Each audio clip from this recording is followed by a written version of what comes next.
السلام علیکم ورحمۃ اللہ وبرکاتہ۔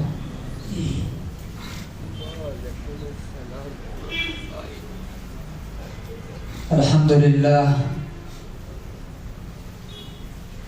نحمده ونستعینه ونستغفره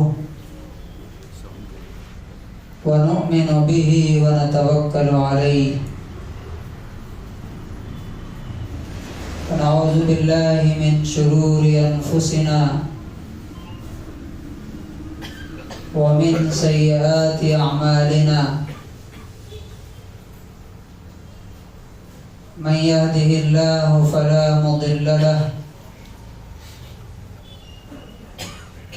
ومن يضلله فلا هادي له ونشهد أن لا إله إلا الله وحده لا شريك له ونشهد أن سيدنا ومولانا محمدا عبده ورسوله أما بعد فأعوذ بالله من الشيطان الرجيم بسم الله الرحمن الرحيم يا أيها الذين آمنوا اتقوا الله وذروا ما بقي من الربا إن كنتم مؤمنين فإن لم تفعلوا فأذنوا بحرب من الله ورسوله وقال تبارك وتعالى يمحق الله الربا ويربي الصدقات وعن جابر رضي الله عنه قال لعن رسول الله صلى الله عليه وسلم آكل الربا وموكله وكاتبه وشاهديه وقال وهم سواء۔ حضرات گرامی، اس دنیا میں آنے کا صرف اور صرف ایک ہی مقصد اور پرپز ہے، اگر وہ انسان کو حاصل ہو گیا، اگر میں نے اور آپ نے اس گول کو، اس ٹارگٹ کو اچیو کر لیا، تو ہماری یہ زندگی کامیاب ہو گئی۔ اور وہ یہ ہے کہ میری زندگی سے اللہ تبارک و تعالی خوش ہو کر کے میرے لیے جنت کا فیصلہ کر دے، یہ میری زندگی کا سب سے بڑا گول اور سب سے بڑا پرپز ہے۔ اگر یہ حاصل نہیں ہوا، اگر اللہ کی خوشی حاصل نہ ہو سکی، اور پوری دنیا اگر حاصل کر لی، پورا یونیورس بھی اگر اس کی قدموں میں ڈال دیا گیا دنیا میں، لیکن مرنے سے پہلے پہلے اللہ کو اگر خوش نہیں کر سکا، اللہ اس سے ناراض اور غصہ ہے، اس حال میں وہ دنیا سے جا رہا ہے، تو وہ سب سے بڑا لوزر، سب سے بڑا ناکام اور سب سے بدقسمت انسان ہوگا۔ اس لیے کہ دنیا تو چلی ہی جائے گی ہاتھ سے موت کے ساتھ، چاہے وہ پرائم منسٹر ہو یا مزدوری کرنے والا ہو، جتنی بھی اس کے پاس دنیا ہے، موت کے ساتھ وہ دوسروں کو مل جائے گی۔ تو دنیا تو ہاتھ سے گئی ہی گئی، جب آخرت میں پہنچا تو پتہ چلا کہ وہاں بھی اس کے لیے کچھ نہیں ہے، بلکہ دنیا سے زیادہ مصیبتیں، پریشانیاں اس کا انتظار کر رہی ہیں۔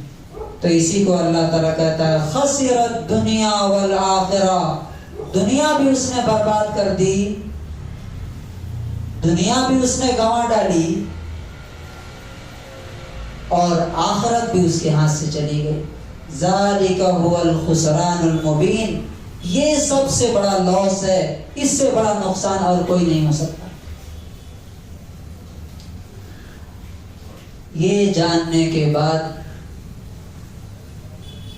ایک ایمان والے کو سب سے زیادہ جس چیز کی فکر ہونی چاہیے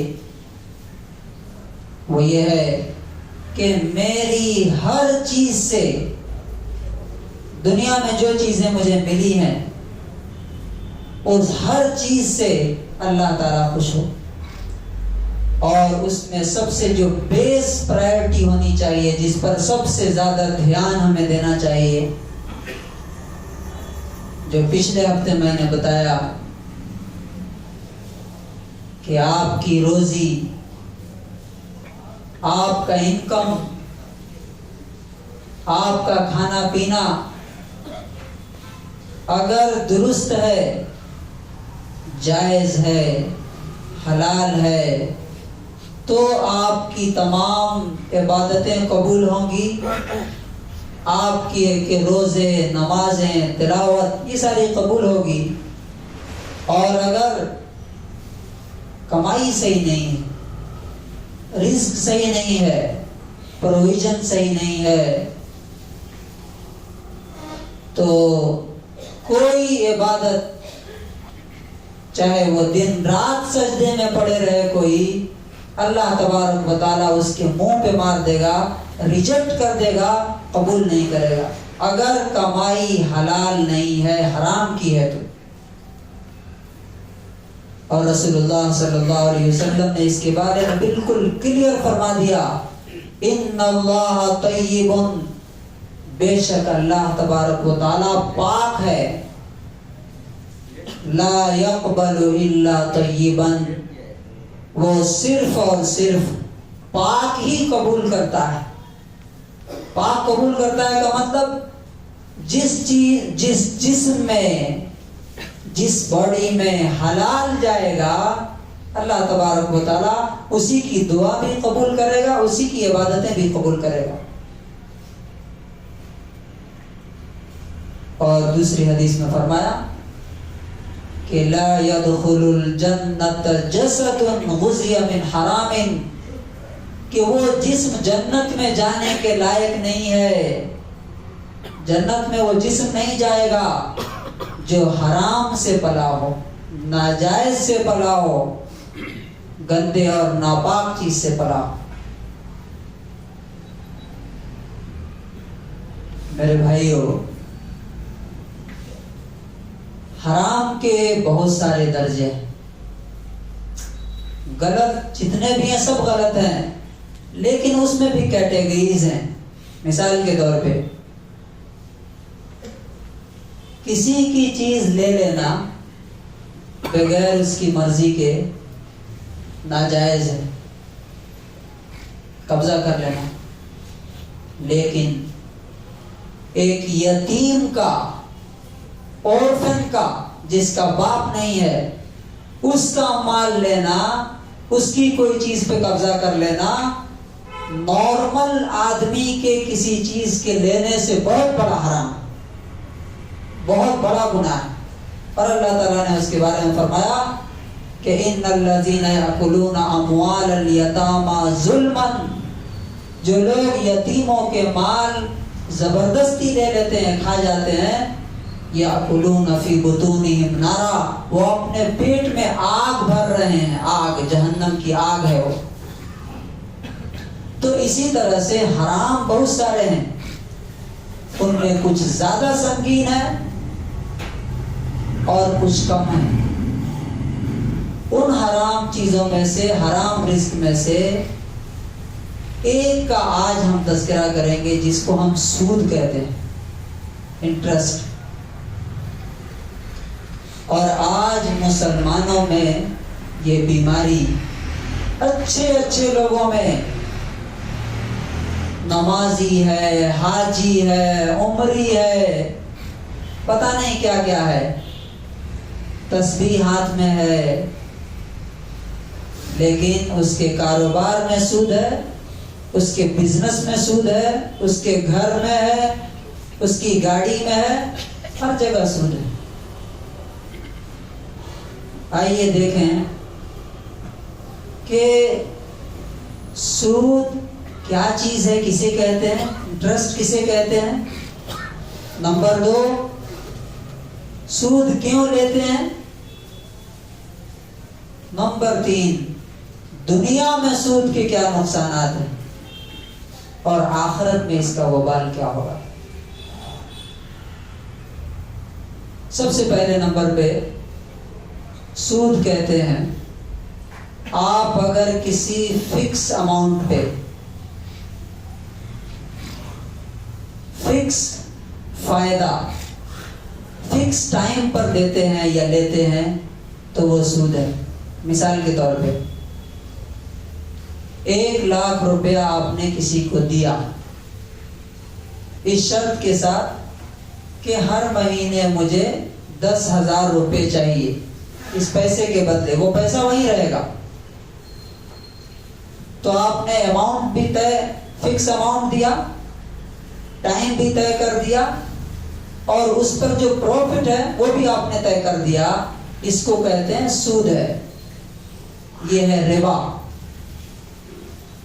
تو چاہے آپ سود دیتے ہیں یا لیتے ہیں، دونوں ناجائز اور حرام ہیں، اور اللہ تبارک و تعالیٰ نے اس کے بارے میں سورہ نمبر 2 آیت نمبر 278 اور 279 میں صاف صاف حکم دیا، یا ایھا الذین آمنو، اے ایمان والو، ایمان لائے ہو، اگر اللہ پر یقین ہے اور مرنے کے بعد تمہیں دوبارہ زندہ ہونے پر یقین ہے اور جنت اور جہنم پر یقین رکھتے ہو تو اتقوا اللہ، اللہ سے ڈرو، کہ اللہ سے تمہیں کوئی بچا نہیں سکے گا۔ وَذَرُوا مَا بَقِيَ مِنَ الرِّبَا، اور جو سود تمہارا باقی ہے اسے چھوڑ دو۔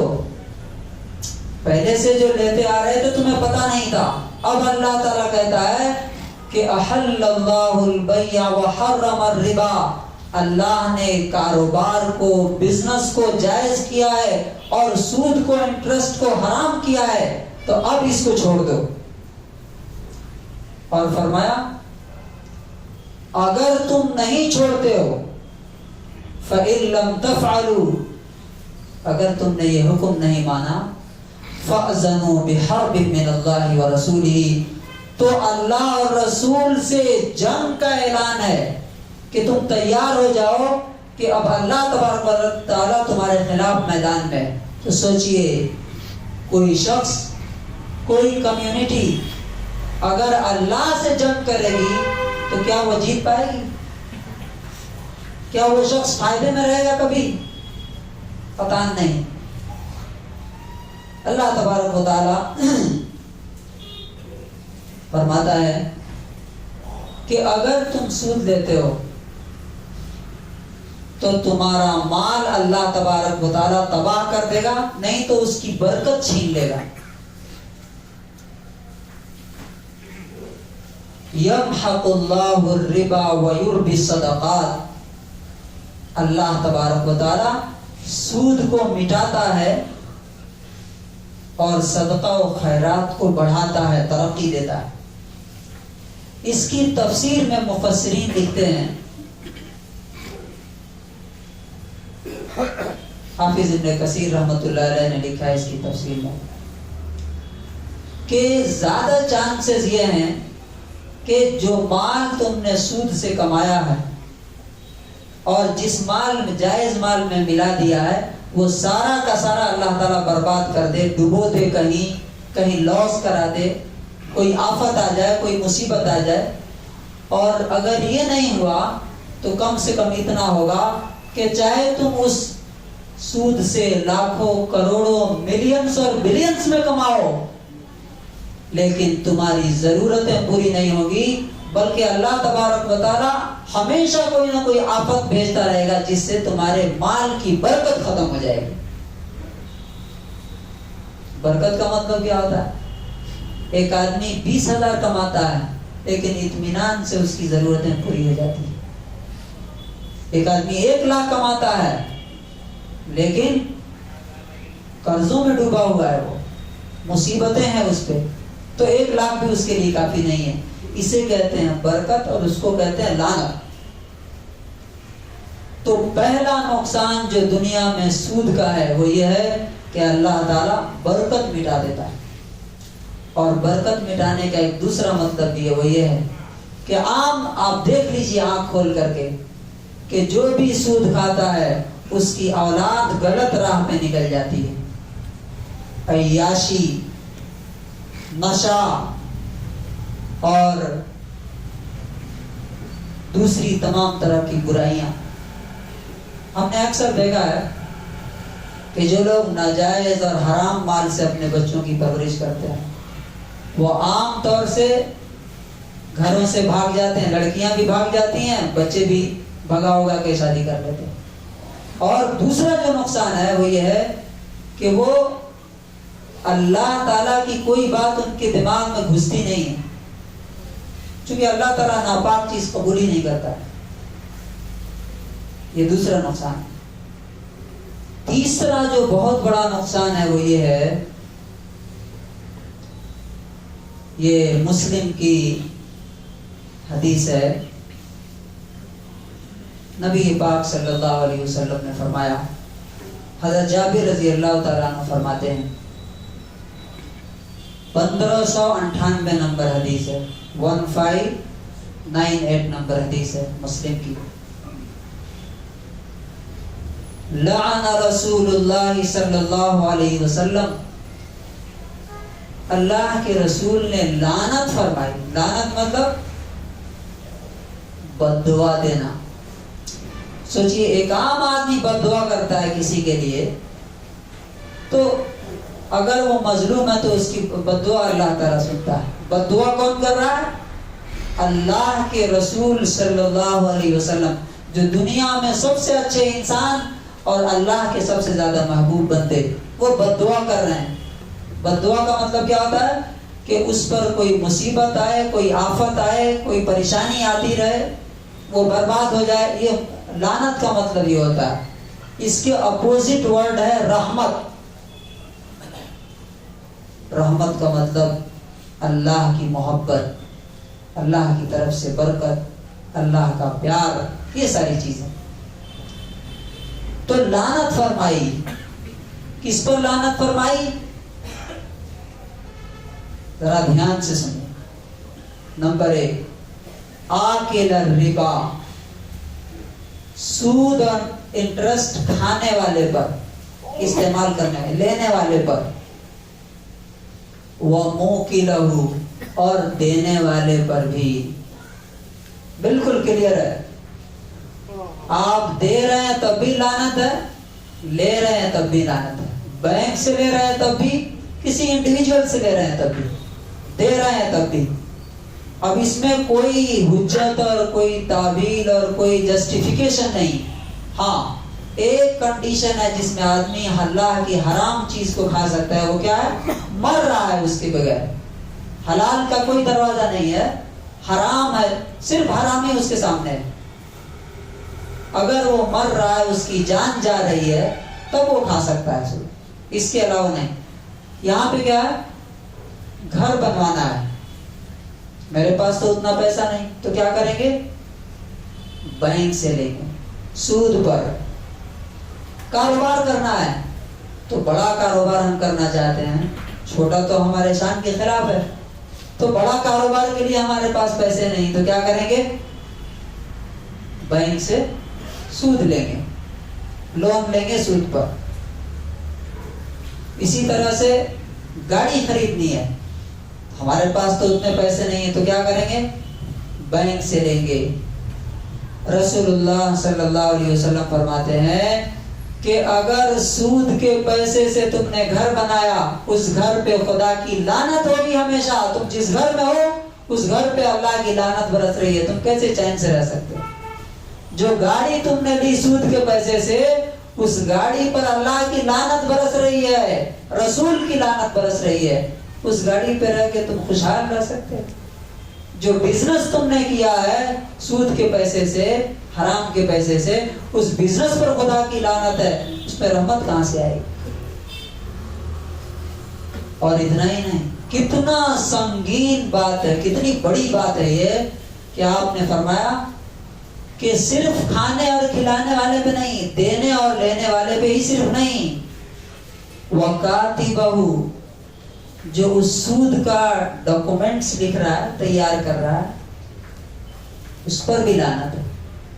وَشَاهِدَيْهِ اور جو ان دونوں کے بیچ میں اس معاملے کا گواہ بن رہا ہے, وٹنس بن رہا ہے, اس پر بھی خدا کی لعنت ہے. سوچئے اب یہاں پہ بہت ساری شکلیں ہیں. عورتوں میں سنگا چلتا ہے, مردوں میں اور پتہ نہیں بڈی اور کیا کیا ہے. اسی طرح چیٹی ڈالتے ہیں لوگ, اس میں پیسے کسی کو دے دیتے ہیں اور اس کو بولتے ہیں اگر 1 لاکھ دیا ہے تو 1,10,000 لوٹ آئے گا. تو یاد رکھیے آپ نے اگر کوئی بھی فکس اماؤنٹ پر فکسڈ اگر پروفٹ لے رہے ہیں آپ, تو یہ صریحاً ناجائز اور حرام اور سود ہے, اور ایسا کرنے والے پر خدا کی لعنت ہے. اب آئیے ہم دیکھتے ہیں کہ آخرت میں اس کی کیا سزا ہوگی. آخرت میں سود لینے والا کس طرح سے اٹھے گا؟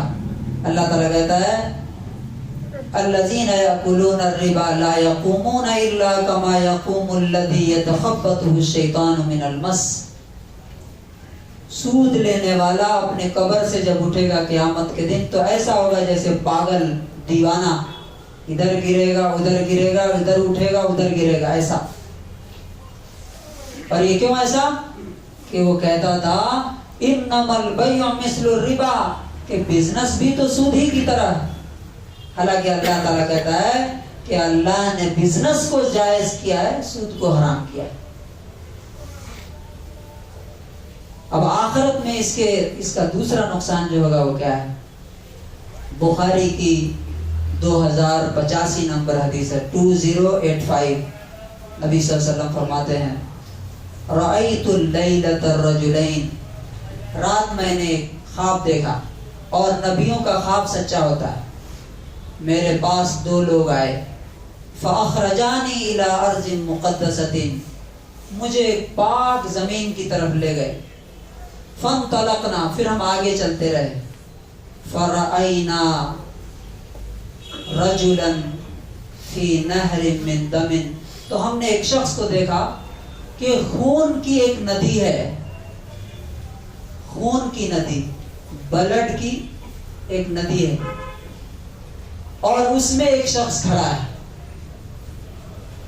اور اس کے کنارے پر ایک شخص ہے, اس کے پاس بہت سارے پتھر ہیں.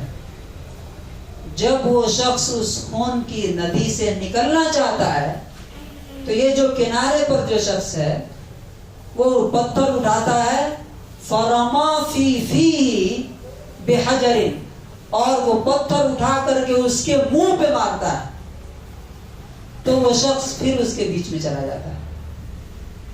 تو میں نے پوچھا ما ھذا, یہ کیا ہو رہا ہے, یہ کون ہے جو مار رہا ہے, وہ کون ہے, اور جو یہ خون کی ندی میں وہ کون ہے؟ تو کہا الذی رأیتہ فی النہر آکل الربا, جسے تم نے ندی کے اندر دیکھا خون کی ندی میں, وہ سود کھانے والا شخص. سوچئے ذرا, ایک تو خون کی ندی میں کھڑا ہے, دوسرا پتھر سے مارا جا رہا ہے, اور تیسرا ادھر ادھر نہیں منہ پہ مار رہا ہے. کیوں؟ اسی منہ سے حرام کھایا تھا, سود کھایا. کیا اگر یہ سزا جو لوگ بھی سود دیتے ہیں, جو لوگ بھی لیتے 1% بھی اگر ہے, تو نبی صلی اللہ علیہ وسلم نے فرمایا کہ درہم و ربن, ایک درہم، 1 روپیہ اگر سود کا کوئی کھاتا ہے وَهُوَ يَعْلَمُ، اور وہ جانتا ہے کہ یہ سود کا ہے، اشد عند اللہ من 36 زنیۃ، یہ صحیح الجامع کی 3375 نمبر حدیث ہے کہ کوئی شخص اگر 1 روپیہ سود کا کھاتا ہے اور وہ جانتا ہے کہ یہ سود ہے تو وہ اللہ کے نزدیک 36 بار زنا کرنے سے زیادہ بڑا گناہ ہے، 36 ٹائمز۔ اور ایک زنا کا گناہ معلوم ہے کتنا بڑا ہے؟ 100 کوڑے اگر کما رہا ہے تو شادی شدہ ہے تو پتھر سے مار مار کے ختم کر۔ اب سوال یہ ہے کہ کیا جتنے لوگ ہم سن رہے ہیں یہاں پہ، اگر کسی کا ایمان ان آیتوں پر اور ان حدیثوں پر ہے تو کیا وہ سود لے گا؟ اور اگر لے رہا ہے تو کیا آئندہ کنٹینیو کرے گا؟ اور اگر لے چکا ہے تو کیا اس کے لیے توبہ کرے گا کہ نہیں، اللہ سے معافی مانگے گا کہ نہیں؟ اللہ تعالیٰ سے دعا ہے کہ پروردگار عالم ہم سب کو اس سود کی لعنت سے بچنے کی توفیق نصیب فرمائے۔ جو لوگ اس میں ملوث ہیں انہیں جلد سے جلد اس سے توبہ کرنے کی توفیق نصیب فرمائے۔ جو لوگ توبہ کر چکے ہیں اللہ تعالیٰ ان کے گناہوں کو معاف فرمائے۔ بارک اللہ لنا ولکم فی القرآن العظیم۔